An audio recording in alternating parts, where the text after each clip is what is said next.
Yan, magandang tanghali mga idol at karating lang pala ng tropa na galing laot. Nagrambo pala sila mga idol. At nandito din pala si Boss Delfin, isa sa mga masipag nating bantay dagat dito sa amin. Shout out sa inyo mga idol. At medyo madami-dami palang huli yung tropa natin ngayon mga idol, no? At ito may talakitok or baulo kung tawagin dito sa amin. Sa English naman mga idol ay trevally, jack or cavalla. At mayroon ding mga pakan mga idol or torpedo scud. Mayroon ding bangkulis or skipjack tuna. Ayan, kung mapapansin natin mga idol, good size, yung good size na yung mga trivaling huli ng tropa natin, no? Ganon din yung mga pakan, magandang klase na din at yung bangkulis. Doon pala sa kabilang sakin mga idol, mayroon ding isda doon, no? At ito pala yung pinsan natin. Siya pala yung may-ari ng mga sakyan na ginagamit ng tropa natin mga idol. At syempre bibigyan tayo ng pang-ulam dyan. Yan, isang pakan mga idol. Malaking pakan yan mga idol. Mahigit 1 kilo yan mga idol. Yan, thank you po Boss Pogi sa ulam. At yan, dito sa kabila mga idol, may pakan din, no? Yan, pakan or torpedo scud, baulo or trevally, bangkulis or skipjack tuna. Yan. At pasado alas 11 na pala to mga idol ng umaga, no? Yan, medyo maaga silang nakauwi ngayon. Gawa nung naubos na pala yung gasolina ng tropa natin, no? Yan, kung mapapansin natin mga idol, lahat ng tropa na nandito ngayon ay lahat may ulam yan, no? Lahat kami dito halos may bit-bit na pakan, no? Basta't may huli yung bossing natin ay hindi pwedeng hindi tayo mag-ulam niyan. Yan. Yan at ito nilalagay na sa tray ng tropa natin yung mga isdang huli nila mga idol. Yan. Magandang good size na mga baulo. Malaki-laki na din yung bangkulis at maganda din yung mga pakan mga idol. Oh. Yan, malaki yan mga idol.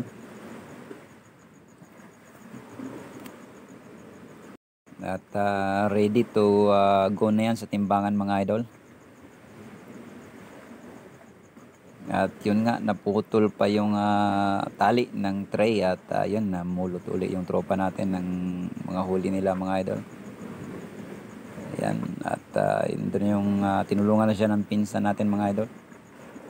At ito din si Boss Jorin. Yan, tinulungan na yung tropa natin. Yan, papunta na kami ng timbangan dito mga idol at kasama pala yung mga tropa natin. Yan, si Boss Ariel, yan, ka-Espiro natin yan. At ito din si Boss Dennis. Yan, isa din sa mga kabingwit yan mga idol.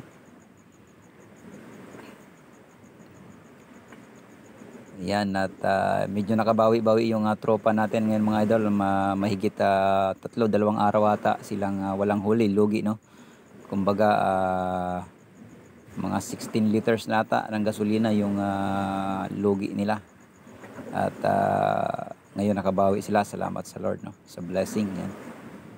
Yan, ugasan nila yung nahulog mga idol. Ugasan ng tropa natin. Yan, mahigit 10 pirasong pakan nata yung huli nila mga idol, pero pinamigay lang ng pinsan natin yan. Sa lahat ng kapamilya, kaibigan or mga tropa ng narito ngayon ay lahat may ulam yan mga idol, no? Yan. Ganon na ka-generous yung pinsan natin basta't may huli yan. Yan. Thank you bossing and more blessings to come. At dito pala si Boss yan, Boss Friends Mark, yan, kabingwit din yun mga idol. Yan, titingnan natin yung nag-aabang sila ng mga huli ng tropa natin, no? Kasi medyo maalon nga. Hindi tayo makapag-forma sa Lagulo mga idol at nagrarambo yung tropa natin yan. Yan, unang salang mga idol, yung baulo.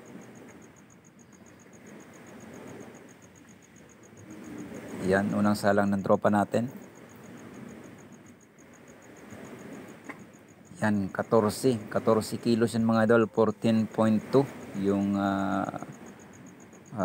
talakitok ng tropa natin, 14.2 kilos. Yan. Medyo maganda na yung presyo dito sa akin mga idol, siguro mga 200 nata yung kilo niyan dito sa amin, no. Yan. At yung pakan dito sa amin mga idol, 100 na din yung kilo. Pero pinamigay lang ng pinsan natin yan. Yan. At pangalawang salang mga idol, yung bangkulis or yung skipjack tuna. Yan, 6.2 din yung dalawang yan mga idol. A total of 20.4 kilos ng isda mga idol, hindi pa kasama yung mga pakan dyan. Kung susumahin natin yung mga pinamigay na pakan dyan mga idol ay siguro abutin din ng mga 7 to 8 kilos yun mga idol. Pero yan, mabait yung pinsan natin dyan at lahat tayo may ulam. Yan.